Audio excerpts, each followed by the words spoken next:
back. Now, warning, some viewers might find the next topic a little distressing, but it's something we absolutely must be discussing as a community. It's too important to ignore. And frankly, if this was happening in Melbourne or Sydney, it would be front page news. I'm going to read to you two Sky News headlines from the last 2 days. First one, NT man who raped 12-year-old girl, causing her to become pregnant, eligible for parole less than 4 months after he is convicted of the offence. And this, NT teenager who raped 7-year-old girl while on parole for arson to be released less than 2 months after being convicted.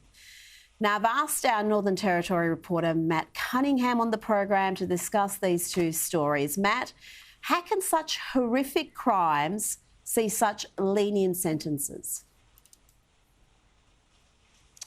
Well, that's probably a question a lot of people are asking, Rita, and I think you're right when you say that these are horrific crimes. I mean, the details of these two offences, I think, would shock any Australian if they read what had been delivered in the judge's sentencing remarks into these two cases. In one case, you've got a 7-year-old girl who was raped by a 16-year-old male, and that obviously had a devastating impact on her, according to her victim impact statement and the victim impact statement of her mother and her father. It took a girl who was quite bright and bubbly and energetic and has made her into basically a recluse, someone who's now afraid to go outside.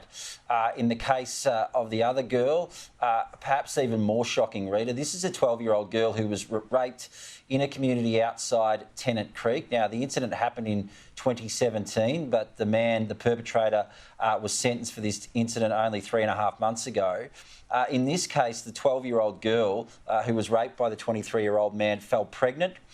She was actually taken to the Alice Springs Hospital by her biological mother and two carers. Those three women, while they were at the Alice Springs Hospital, convinced a doctor not to perform an abortion, saying they would look after this 12-year-old girl and her unborn baby. One of the carers later took a Centrelink carer's allowance and yet provided no care to that girl, according to the reports. She was then placed in the care of an uncle who basically did the same thing, took the money from Centrelink but provided her with no care. In the end, it was the people working at the clinic in that community who ended up providing food and shelter for that 12-year-old girl.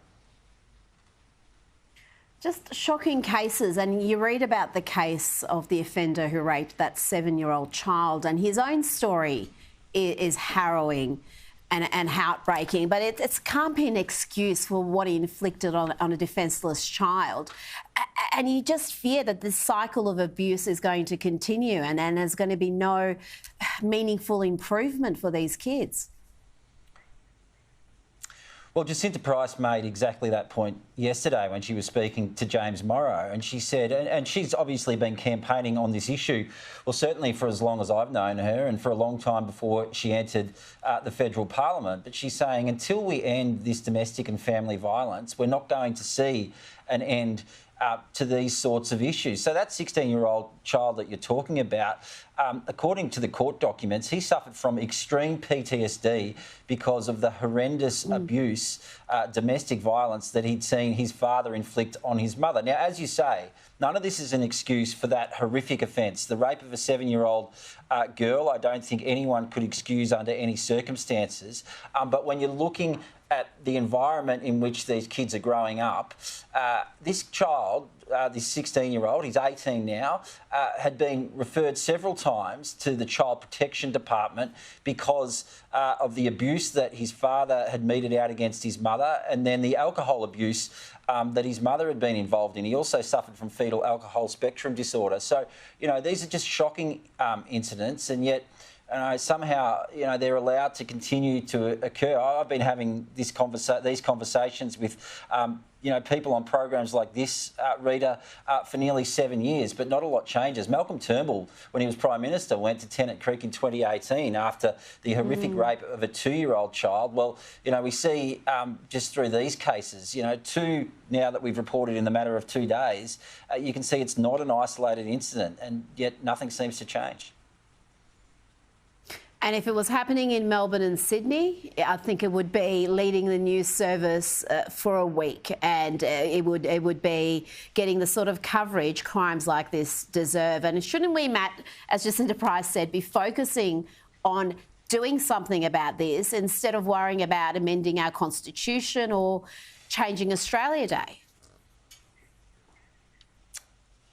Well, that's an interesting point you raise. I mean, I know a lot of Aboriginal people here in the Northern Territory who would like to see the date of Australia Day changed because they don't believe that, it's a day that they can celebrate. I know a lot of Aboriginal people from the Northern Territory who want to see a voice to Parliament. I know a lot of also who are opposed to the idea of a voice to Parliament.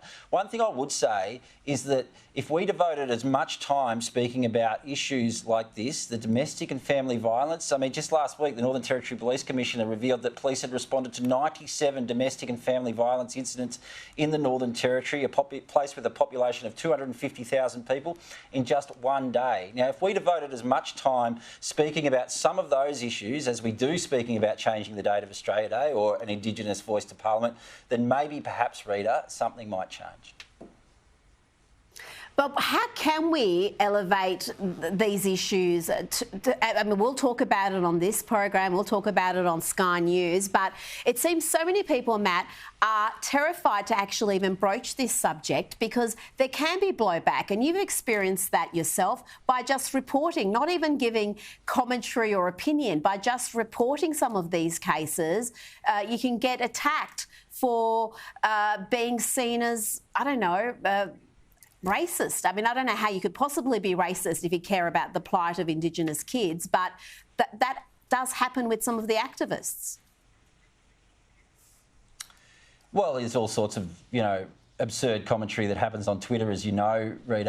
I mean, I'm not too worried about that. I actually think there has recently been something of a shift. We've seen two women come into the federal parliament, both Jacinta Price and Labor's Marion Scrimgeour, who used their maiden speeches to highlight the issue of domestic and family violence. We saw Four Corners recently devote an entire episode to the family and domestic violence and the deaths that Aboriginal women have suffered at the hands of their male partners. So I think there has been something of a turning point in the past 6 months about how this country goes about confronting this issue. It's a difficult issue to talk about, there's no doubt about that, but I think it's one that we need to talk about. Something needs to be changed because at the moment too many lives are being ruined, too many lives are being lost.